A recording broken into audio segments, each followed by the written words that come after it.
Good afternoon, everybody. Going to go over our Forex trades for today, Tuesday, June 24th. Not a whole bunch of news out there as far as the economic calendar. There was some data from housing, kind of conflictory. One point it showed the Case-Shiller came in, and housing was a little weaker than expected year over year. But then there was another number that came out. Housing starts were a little bit stronger than expected. So, tough data to read. But we did have 4 trades here. We pulled out 11.5 pips. Nothing great, but we grinded them out. Couple of decent trades. 2 trades were winners, 2 trades were losers, but the winners were bigger than the losers. So obviously that's how we pulled out the 11.5 pips. We'll go over them in no particular order. First trade you're looking at here is a short in the US dollar to Canadian dollar. Get a signal to go short 1.07317. It was a no-brainer. It came down to a level that could be viewed as some support here. Tried to break it. We tried to hold it to the break and just couldn't get any momentum. So, once it started to try to come back, we just covered and we took 11 pips out of the trade. So that was a nice trade. Second one you're looking at here was US dollar Japanese yen. This one never worked for us. We got short. Probably shouldn't have taken it because you could see support here from yesterday. You could see support here from last week, and that's what it did. It bounced off that. We had our stop. It was a lot higher, but this morning, we were in the office and you could see she tried to pull back down to the level, failed, started to rally.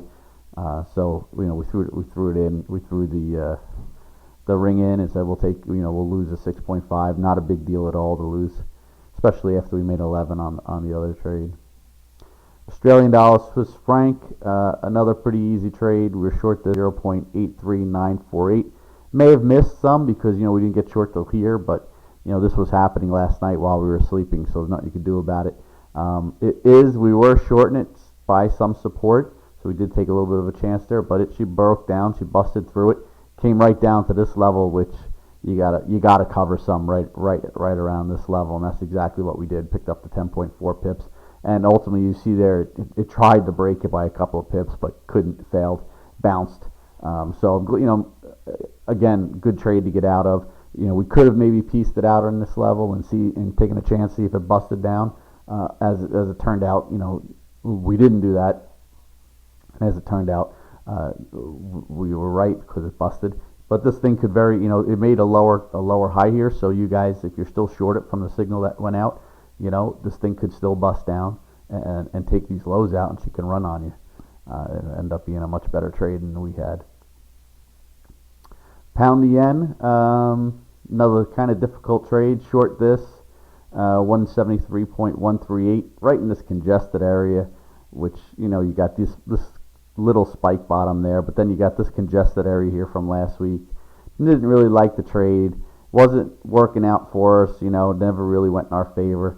We missed this big drop down from last night, early this morning, 4 o'clock. While we were sleeping, we weren't in the office.